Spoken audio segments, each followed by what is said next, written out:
This is Ryan Elliott for Boxing Social in association with Betfred. I'd like to be joined by Mikaela Meyer this evening. Mikaela, thank you very much for agreeing to speak to me. How are you? I'm doing well, thank you. How are you doing? I'm very good. Thank you for asking. Let's talk about you, though. A lot of Okay. fighters are having to adapt their training regimes at the minute in the middle of lockdown. How are you managing with everything? Um, Obviously it's definitely a little weird over here, but I couldn't just sit back at home and get out of shape. I feel like I have still so much to accomplish in this sport. I have world titles to win. So I made the road trip out here to DC where Coach K lives, just to kind of re-quarantine here with him and get in the gym. The gym's not open, but just me and him and, Ginny are in there. But I couldn't go to Coach Al in Michigan because he's a lot older. He's 76 now. Like, I would hate to contract it along the way and pass it on to him because, he's obviously not as young and healthy. So I came to train with Coach K and hopefully be ready for that phone call. Now, I think you're one of the fighters that unfortunately were scheduled to fight, but had their date sort of cancelled. Is that right, Mikaela? Yeah, they called it off the day before we were supposed to fly out to New York. So that was like a huge bummer. And anyone who knows, like, going through an entire camp and then them calling it off the week of the fight is just like, ugh. But, what do you do? Shit happens. Like, am I allowed to cuss? Yeah. Maybe. Okay. um, yeah, so it's out of my control. I just had to go on with it, and I'm staying in shape and just ready to get back in there whenever we can. How quickly did that switch go for you from the frustration of being so close to a fight and it all sort of falling apart to going on that road trip across and making sure that you were ready for when it does come? How quickly did that sort of turn in your head? I mean, I'm not the type of person to dwell on things. Things happen. I roll with the punches. It was out of my control. What am I going to do? Sit there and be depressed? Sit there and be upset? That doesn't serve me any good. So I took some time at home, a few weeks there, and my best friend Jenny was staying with me, and we're like, you know what? We can't sit here not training, not doing anything. Like, we at least got to go be with one of our coaches and stay in the gym and stay active. So it took us 24 hours to drive out here, but it was worth it. Now, Mikaela, well, I've got the time with you today. We will come on to where you're at in your career and sort of the online interactions you've been having and everything else a bit later in the interview. I wanted to go back and talk a bit more about your background in boxing. Well, we've got this chance. I believe Okay. you were a late starter. I believe you started in Muay Thai. What was it that first made you walk into a gym as a teenager? So I was just not in the best place as a teenager. I was in my fourth high school by the time I hit my senior year. They told me I wouldn't graduate on time. I was just kind of partying, doing my thing. No sight set on like college or anything. Like, no one in my family really went to college, so that wasn't something that was like pushed on me. But I just felt like I was meant for more. I didn't want to be in high school another year. I didn't want to not have a future or a skill. And so it just started with sort of like an epiphany of me saying, like, I'm meant for something more than this. I just need to start something new. I need to try something new. I'd done sports my whole life growing up, but nothing throughout high school.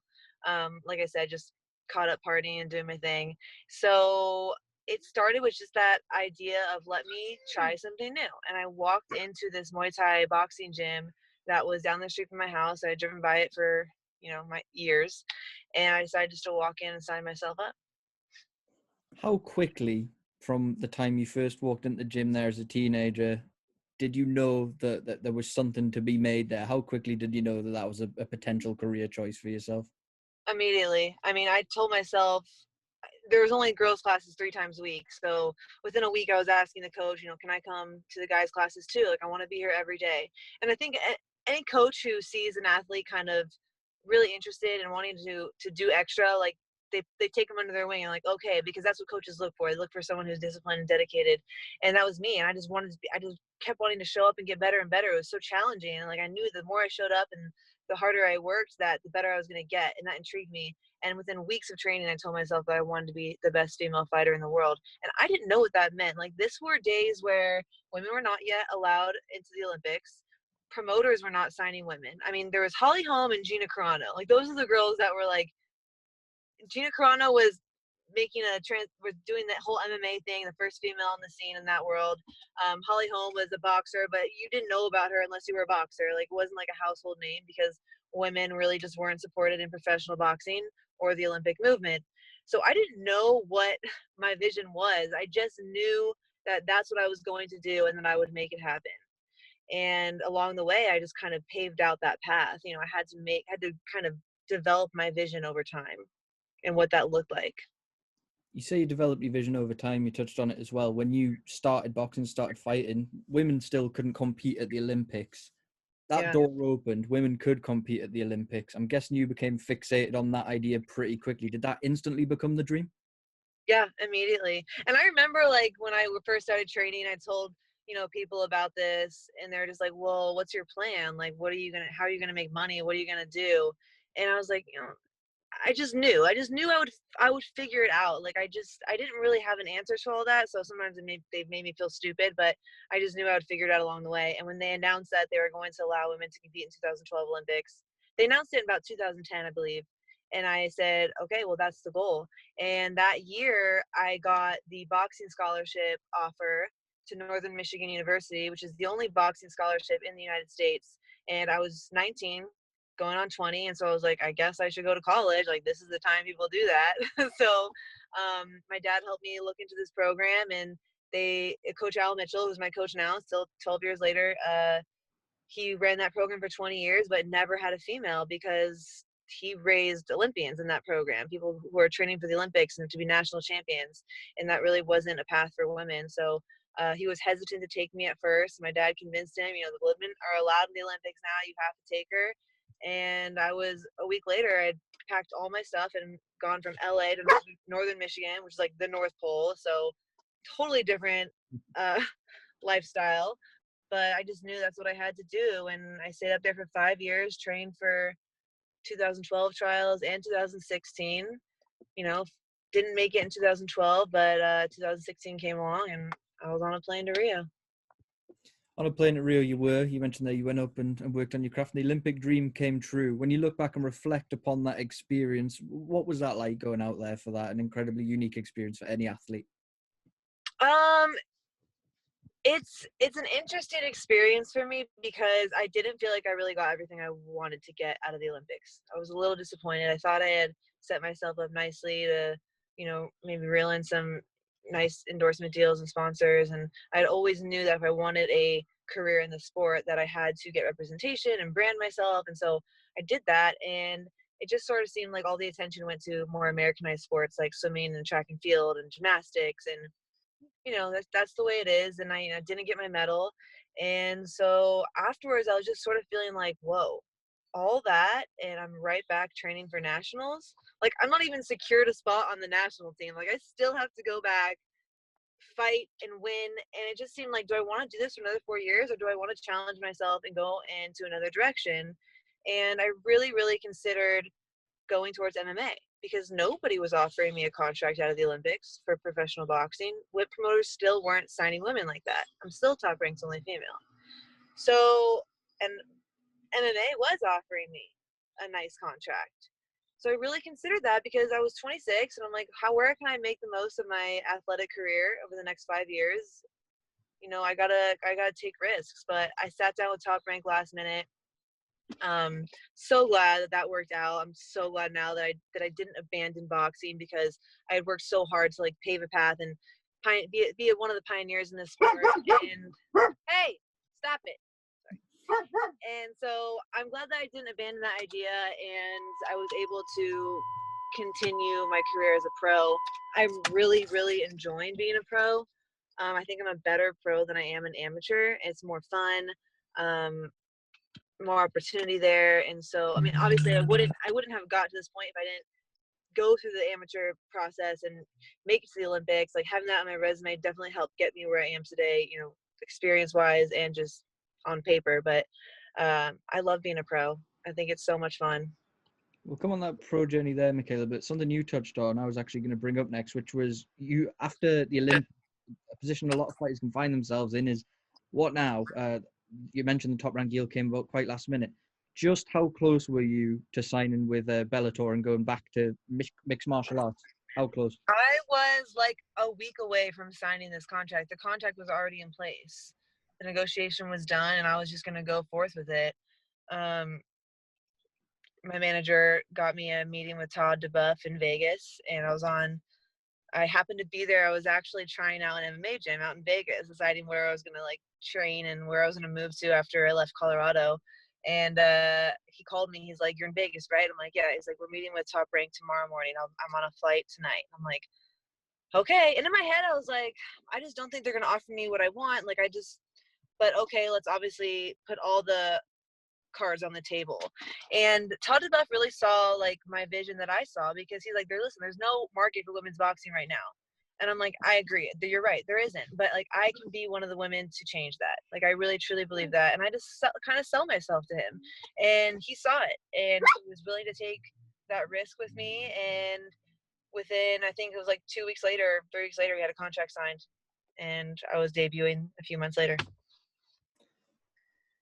In that short space of time, even since you turned professional, how much has women's boxing developed? Because you mentioned the market wasn't there. Now you're sort of at the forefront of this growth. We've got fighters both sides of the pond sort of carrying that flag forward, whether it's yourself, we've got Katie Taylor and Terry Harper on our side of the world. How much do you think that not only that the pool is getting deeper, but the attention on it is just going to keep going through the roof as well?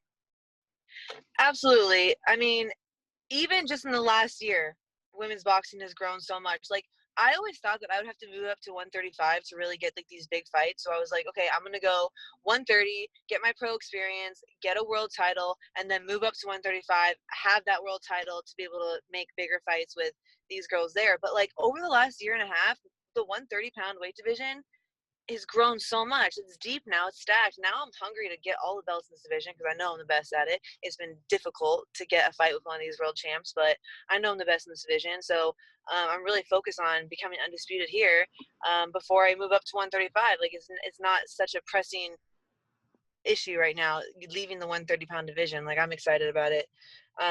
Women's boxing in general is, I tweeted about this, that there was like this huge gap between the first wave of women's boxing, Layla Ali, Amanda St. John, and all that, and then there's like a decade where there's just nobody, and that will never happen because the talent pool is just too deep now.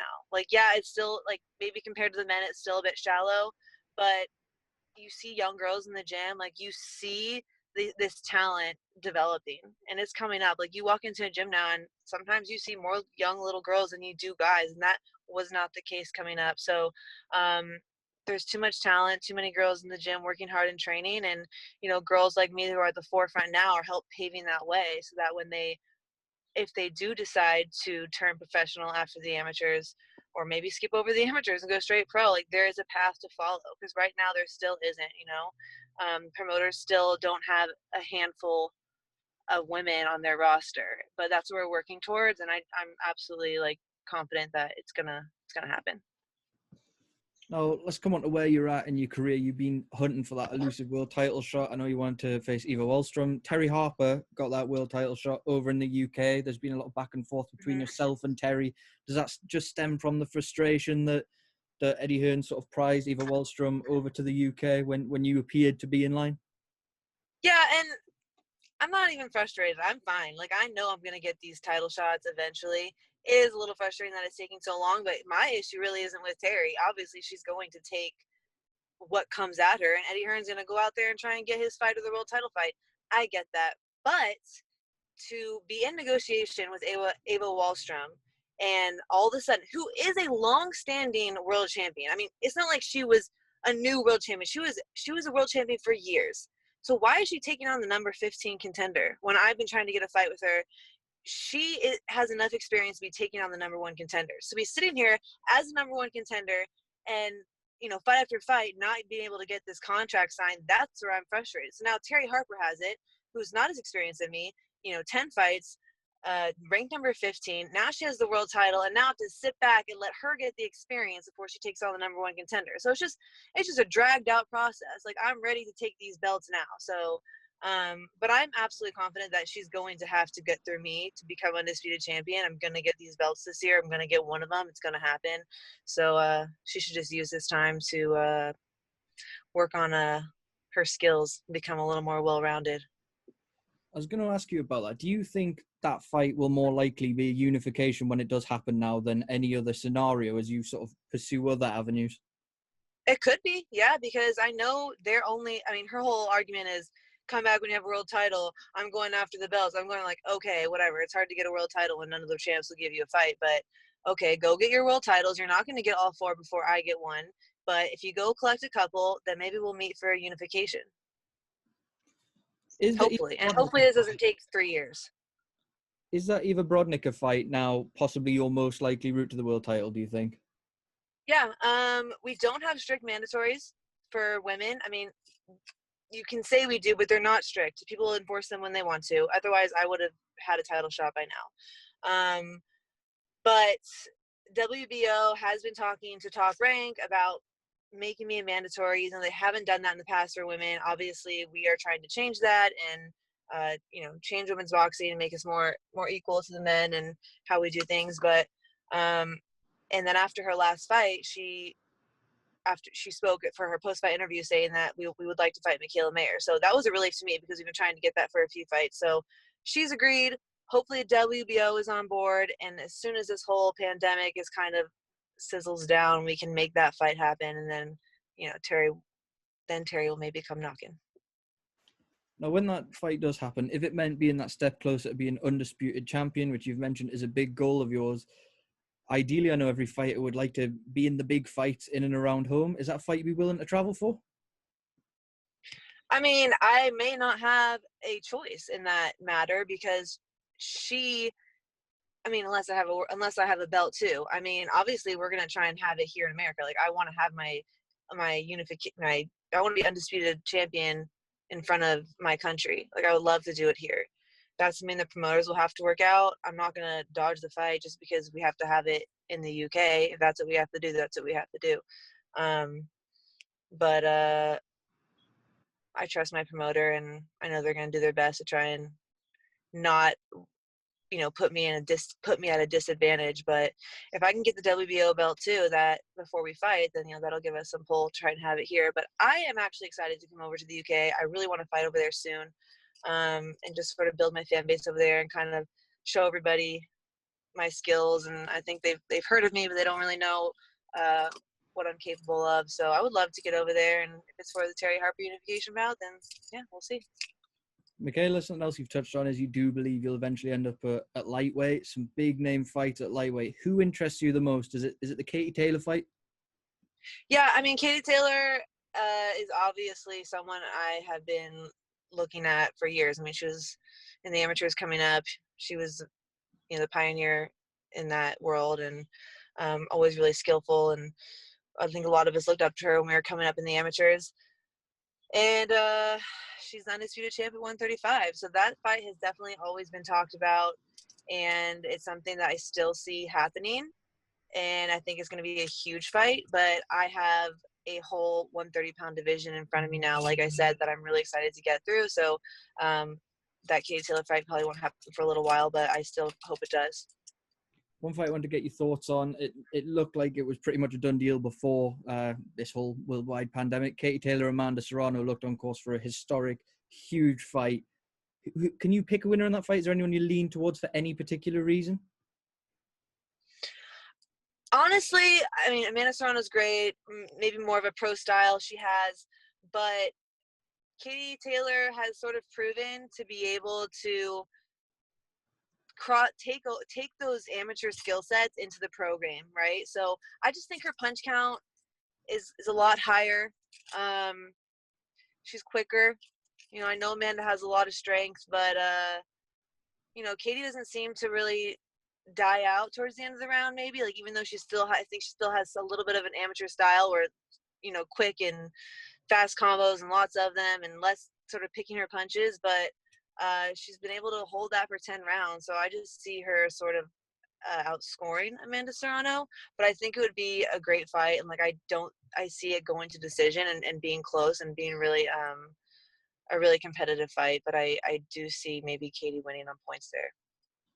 Now, someone I wanted to ask you about, Mikaela. I won't keep you for too much longer. I think one of my colleagues first spoke to you when we were out for Tyson Fury, sort of well, he was getting acclimatized to the US and fighting over there. You've shared a bill with Tyson Fury. You've been around him. What do you make of Tyson as a person and as a fighter as well? I think Tyson Fury is great. I think he's great for boxing. I mean, you have all these characters at MMA and stuff, and they're exciting, and it makes people want to tune in. I just feel like he's a great character for boxing. He's also bringing back the heavyweight division. You know, he's done a lot for that division. So I'm a big fan of his. I think he's funny and outgoing, and he doesn't have a filter, but he's also humble, and he has been an advocate for mental health, and everything he speaks about is very positive. So I love that about him as well. And he's a great boxer. I mean, I think he's a great heavyweight boxer. He stays behind his jab. Like, you don't see a ton of heavyweights boxing the way he does. So, yeah, that was probably my favorite card to ever be on. That was really exciting in Vegas. And I got to fight right before he did. So that was cool. And I hope that happens again. So I'm definitely a fan of Fury. Now, all the rage over here regarding Tyson Fury at the minute is whether that undisputed fight with Anthony Joshua is going to happen. You've seen Tyson in the ring. You've shared a bill with Tyson. Do you think he's going to go and become undisputed world champion? How do you see that fight playing out, Mikaela? I do. Like, I'm an Anthony Joshua fan too. I have been, but the way that Tyson moves is not like a normal heavyweight to me. I think he's a little bit more elusive, a little quicker. And I see him. I don't know if I can call whether it'd be a knockout or not, but I would put my money on Tyson Fury to win that and go undisputed. Final one from me, Mikaela, before I let you go. There's been all sorts of rage for a couple of years now about potential stars from the boxing world and the MMA world. Obviously, we had McGregor Mayweather. There's still talk of it now. We've heard Bob Arum talking about Terence Crawford. I know. McGregor, people crossing over either way. What would it take to entice you into an octagon with all you've got in front of you in the boxing world? Money. the right number. I mean, I do still feel like I have so much to accomplish in boxing, and I'm totally focused on that. I don't have any desire to go into MMA. Like I said, I'm glad that I was sort of redirected back to boxing and didn't go in that direction. But money talks. So I mean, if I had built myself up in boxing the way I want to, and there was some room to kind of take a fight there and do a little bit of a transition, I would do it for the money and the hype against maybe someone else who would be a big draw. But I don't see myself ever really crossing over. You know, I'm 29, and like I said, I still have belts to win in multiple divisions, so not really something I'm looking at doing. Well, Mikaela, final thing. I think it'd only be fair before I let you go for you to introduce the guests in the back seat there. Can you just show the boxing social views who you got with you? Luna. Hey.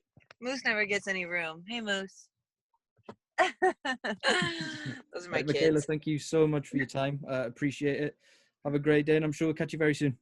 Thank you. You too.